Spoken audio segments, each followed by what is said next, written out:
सिपाही का एक मसला है जिसके अंदर 5000 सिपाहियों को चयन करने के लिए लगभग 6.5 लाख विद्यार्थियों ने परीक्षा दी, लेकिन एक दिन पहले ही वो पेपर आउट हो गया।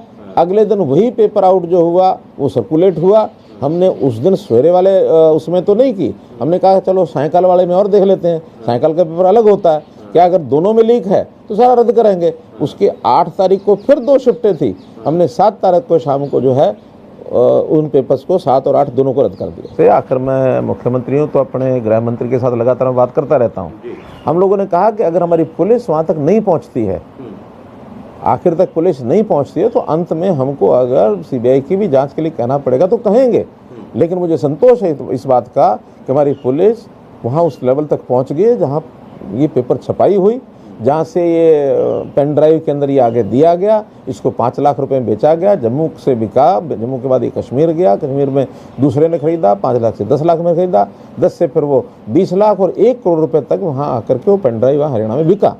26 लोग उसमें अरेस्ट हो चुके हैं, इसलिए सारा वो पर्दाफाश हो चुका है।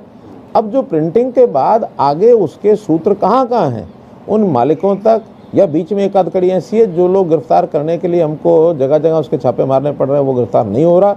ये सब अंत तक हम पहुंच गए हैं, इसलिए इस पूरा पर्दाफाश इसका हो चुका है।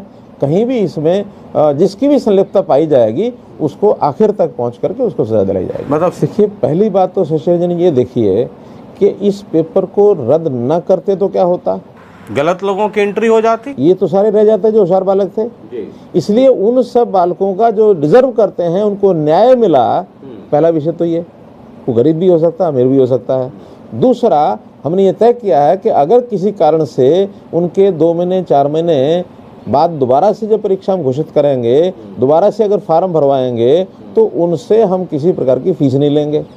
पहली बात तो यह है कि हमको इन्हीं को मान्य करना या नए सिरे से ऐड करना जरूरी नहीं, नए सिरे ऐड करना, हम इनकी परीक्षा भी दोबारा एक स्वच्छ ढंग से ले सकते हैं, क्योंकि इसमें किसी परीक्षा देने वाले ने ऐसा दोष नहीं किया, ये दोष तो बाहर के लोगों ने किया है। हाँ, तो इसमें से कुछ लोग ऐसे परीक्षा देने वाले थे जो इस लालच में उन लोगों को पैसे अपने दे चुके।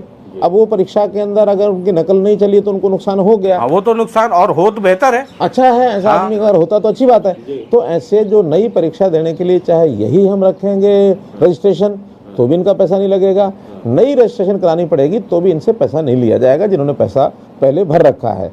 और अब आगे तो हम 1 टाइम रजिस्ट्रेशन करने जा रहे हैं, अभी तक तो लागू नहीं हुआ, लेकिन अगली ग्रुप सी और डी में हम 1 टाइम रजिस्ट्रेशन और एक नेशनल टेस्ट एजेंसी के माध्यम से टेस्ट लेना, वो सब कर रहे हैं। उसमें तो एक परीक्षा जो होगी 3 साल तक लागू रहेगी, वो मेरिट लिस्ट बन जाएगा, वो मेरिट लिस्ट 3 साल के लिए, और उस आधार पे एम्प्लॉयमेंट एक्सचेंज हो या जहां भी हो, हर साल एक नया एग्जाम होगा, उसके अंदर मिक्स होता जाएगा।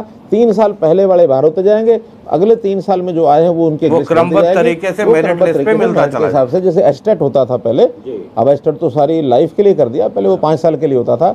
अब ये हमने 3 साल के लिए एक नया टेस्ट की परंपरा चालू कर रहे हैं, ताकि 3 साल में एक ही बार उसको किसी भी फार्म भर के उसका जो खर्चा होता है वो करना पड़ेगा।